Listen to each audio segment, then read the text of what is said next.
توجہ کرنا، خود بھی کریم ہے، کلام بھی کریم ہے، اور جس فرشتے کے ذریعے اس نے یہ کلام بھیجا ہے وہ فرشتہ بھی کریم ہے۔ توجہ ہے، حضرت جبریل امین جو اس کلام کو لے کے اترے، اللہ فرماتا انہو لقول رسول کریم، وہ فرشتہ، وہ پیغمبر اللہ کا، پیغمبر سے مراد پیغام لانے والا، وہ رسول سے مراد یہاں حضرت جبریل ہیں، فرمایا کہ وہ بھی بڑے کریم ہیں۔ کلام بھی کریم، کلام بھیجنے والا بھی کریم، اور کلام لانے والا بھی کریم۔ اب آئی ہے بات میرے اور تیرے محبوب کی، پڑھے قرآن اونچی آواز سے سبحان اللہ۔ آؤ میں بتاؤں، کلام بھیجنے والا بھی کریم ہے، کلام لانے والا بھی کریم ہے، خود کلام بھی کریم ہے۔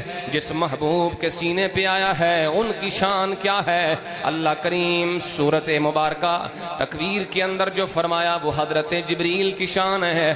یہی آیت مبارکہ ایک اور مقام پہ بھی آئی، فرمایا انہو لقول رسول کریم، یہاں رسول سے مراد میرے نبی کی ذات ہے۔ اب آسان کرو، کلام بھیجنے والا بھی کریم ہے، کلام لانے والا بھی کریم ہے، خود کلام بھی کریم ہے، اور صاحب قرآن بھی بڑے کریم ہے۔ کریم وہ ہوتا ہے مانگو تو بھی دیتا ہے، نہ مانگو تو بھی عطا کرتا ہے۔ آؤ میں بتاؤں میرے نبی کا کرم کتنا ہے، سبحان اللہ پڑی اونچی آواز سے۔ حضور کریم کا دربار لگا ہے، صحابہ کرام بھی موجود۔ ایک عربی حضور کی خدمت میں آیا، یا رسول اللہ میں ضرورت مند ہوں، مجھے کچھ عطا فرمائے نا۔ میرے کریم نبی علیہ السلام کے سامنے اس وقت ایک ریوڑ نظر آ رہا تھا، دو پہاڑوں کے درمیان جتنی جگہ تھی بکریوں کا ریوڑ بھرا پڑا ہے، پورا میدان بڑا ہوا ہے، جہاں تک نظر جاتی ہے بکریاں ہی بکریاں نظر آتی ہیں۔ دو پہاڑوں کے درمیان ساری جگہ میں بکریاں ہی بکریاں نظر آ رہی ہیں۔ کریم نبی علیہ السلام سے جب مانگا گیا، حضور نے نہیں فرمایا 2 بکریاں لے جاؤ، نہیں فرمایا 10 بکریاں لے جاؤ، نہیں فرمایا 100 بکریاں لے جاؤ، حضور نے فرمایا 2 پہاڑوں کے درمیان جتنی نظر آ رہی ہیں، نبیوں کے سردار نے ساری کی ساری تیرے نام لگائی ہیں۔ حضور نے فرمایا جنیاں ہیں ساریاں ہی لے جا۔ اللہ اکبر، اللہ اکبر۔ اتھے سید اعلیٰ حضرت ایک گل لکھی ہے، آپ نے فرمایا نبی پاک علیہ السلام نے جتنی سخاوت اس دن کی نا، جتنا کرم اس دن کیا، بادشاہ دنیا کے ساری زندگی بھی کر لیں تو اس ایک دن کی سخاوت پھر بھی زیادہ ہے۔ آؤ میرے کریم نبی کے غلاموں ذرا غور کرو، اب امید سے زیادہ ملا ہے، اب طلب سے بھی زیادہ ملا ہے، اتنی تو جھولی بھی نہیں ہے جتنی خیرات ملی ہے، اتنا تو کاسا بھی نہیں ہے جتنا انعام مل گیا ہے۔ اب اس نے بکریاں لیں، اپنے خاندان قبیلے والوں کے پاس پہنچا اور اونچی آواز میں اعلان کرنے لگا، اسلموا فإن محمدا صلی اللہ علیہ وسلم یؤتی شیئا لا یخشى الفقر۔ اعلان کر رہا تھا، او دنیا والوں غور کرو، آؤ مدینے والے کے غلام بنو، آؤ مدینے والے کے وفادار بنو۔ وہ اتنا کریم ہے، وہ اتنا لجپال ہے، جب وہ عطا فرماتے ہیں تو پھر غریبی کا خوف بھی مٹا دیتے ہیں۔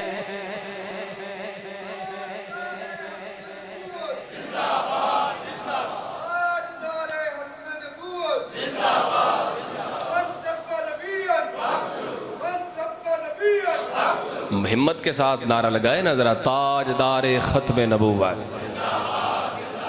در رسول پہ ایسا کبھی نہیں دیکھا۔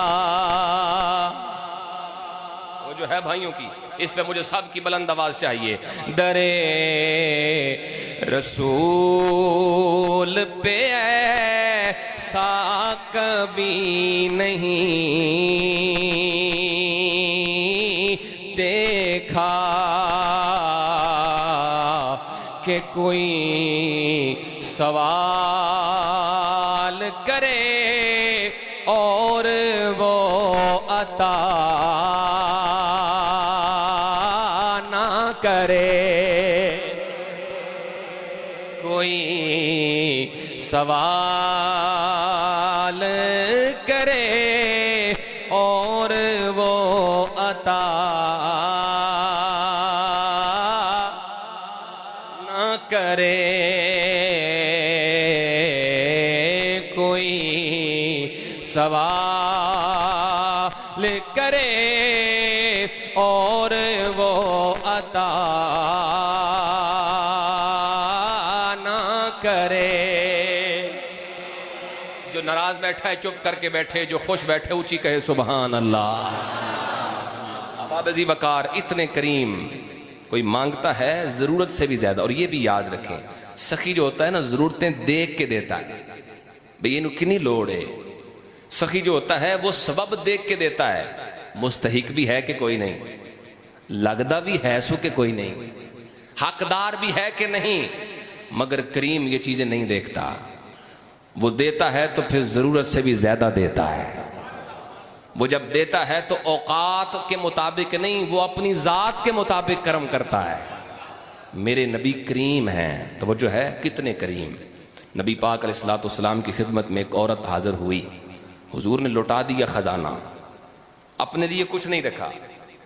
اس نے عرض کی یا رسول اللہ، یہ آپ کے لیے میں نے ایک چادر بنائی ہے اور اپنے ہاتھوں سے بنائی ہے، اسے قبول کر لیں. کریم نبی نے تحفہ قبول فرمایا. اب وہ نئی چادر حضور نے زیب تن فرمائی. یہ بخاری میں ہے. نئی چادر پہن کے نکلے تو صحابہ تعریف کرنے لگے یا رسول اللہ، اس چادر کو تو آپ نے اور بھی حسین کر دیا ہے. یعنی یہ انداز ہے نا صحابہ کا. یا رسول اللہ چادر بڑی سونی پی سج دی ہے. تعریف کر رہے ہیں صحابہ. ایک صحابی قریب آئے اور آ کے عرض کرتے ہیں یا رسول اللہ صلی اللہ علیہ وسلم چادر لگتی بڑی سونی ہے پر میں منگنی ہے. او بولو نا، چادر مجھے عطا کریں حضور، مجھے چاہیے یہ چادر. نبی پاک علیہ السلام نے انکار نہیں فرمایا. حضور نے اسی وقت چادر عطا فرما دی. اب صحابہ کرام نے بعد میں اسے پکڑ لیا اور کہا یار کیسا بندہ ہے. ابھی تو خود حضور نے چند منٹ پہلے وہ چادر استعمال فرمانی شروع کی ہے اور ابھی سے مانگ لی. چند دن بعد مانگتے، چلو مانگنا تھا تو کچھ اور مانگتے. یہ چادر تم نے مانگ کے اچھا نہیں کیا. اب اس صحابی کا عقیدہ دیکھیں، بولنا اس پہ. کہنے لگے واللہ ما سألتها الا لتکون کفنی یوم اموت.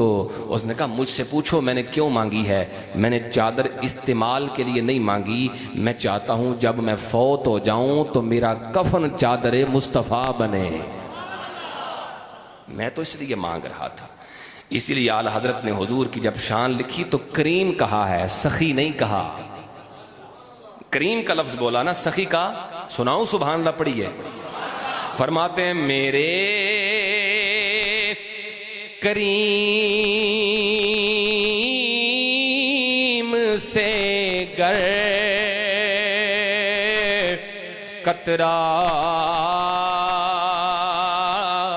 کسی نے مانگا، دریا بہا دیے ہیں، دربے بہا دیے ہیں.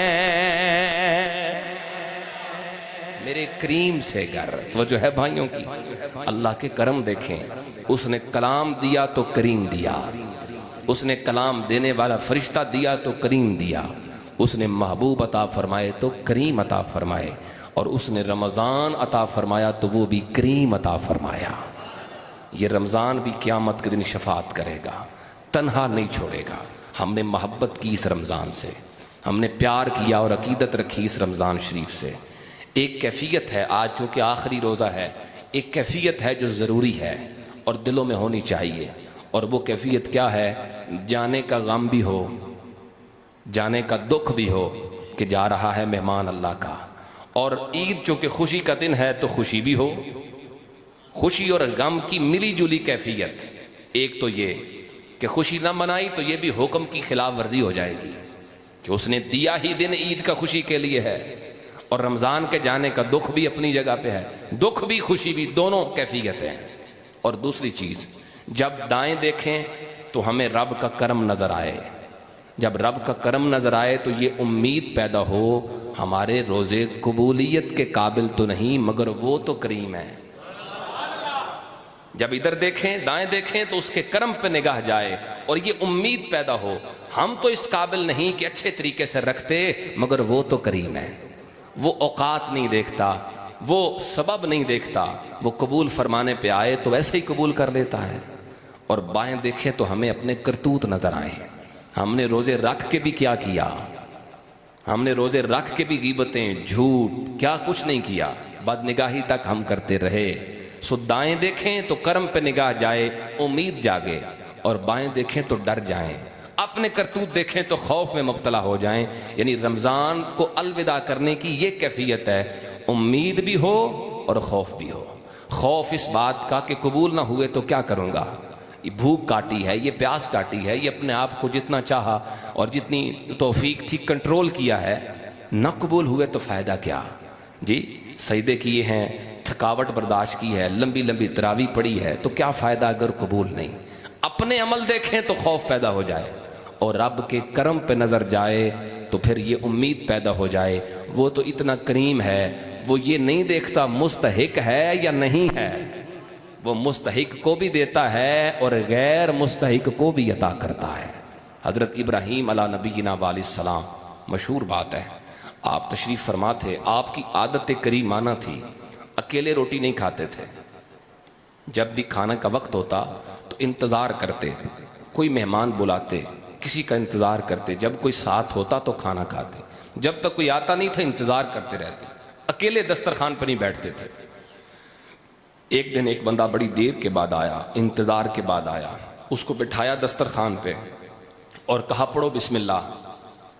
وہ کہتا ہے بسم اللہ میں کیوں پڑھا, میں تے اللہ نو ماندا ہی نہیں, میں نہیں پڑھوں گا. آپ نے فرمایا اچھا تو میرے رب کو نہیں مانتا تو میرے دسترخوان پہ کیا کر رہا ہے. آپ نے اس کو کہا چلے جاؤ, اٹھ جاؤ, تو میرے رب کو نہیں مانتا, اس کے نام پہ کھا نہیں سکتا, جو دے رہا ہے اس کا نام نہیں لے سکتا, تو یہاں بیٹھ کے کرتا کیا ہے. جب آپ نے اسے اٹھایا نا تو اللہ پاک نے حضرت ابراہیم علیہ السلام کی طرف پیغام بھیجا, فرمایا ابراہیم مجھے بھی پتا ہے وہ ناشکرا ہے. ابراہیم آپ نے تو اٹھا دیا پر دیکھو نا رب کا کرم, میں بھی تو آج تک اسے دے ہی رہا ہوں نا. میں تو نہیں کہتا کہ تو مانتا نہیں, یہ کرم ہے نا اس کا, یہ کریمی ہے میرے رب کی, جو مانتا ہے اسے بھی دیتا ہے, جو نہیں مانتا اسے بھی عطا کرتا ہے. اللہ پاک کی ایک کرم نوازی اور آپ کی خدمت میں عرض کرتا ہوں, یہ اس کا کرم ہے, اس نے اپنے بندوں پر توبہ کا دروازہ کھلا رکھا ہے, بند نہیں کیا. بھول گئے, بھٹک گئے, دنیا کے اندر غرق ہو گئے, مگر واپسی کا دروازہ پھر بھی کھلا ہے. کب تک کھلا ہے؟ جب تک سانس نکل کے گلے تک نہیں آ جاتی. انتظار کرے گا, اس کی رحمتیں منتظر ہیں, آؤ لوٹ کے, ہم تو مائل بکرم ہیں کوئی سائل ہی نہیں, راہ دکھلائیں کسے کوئی راہ روے منزل ہی نہیں. آؤ اپنے رب کی طرف لوٹو.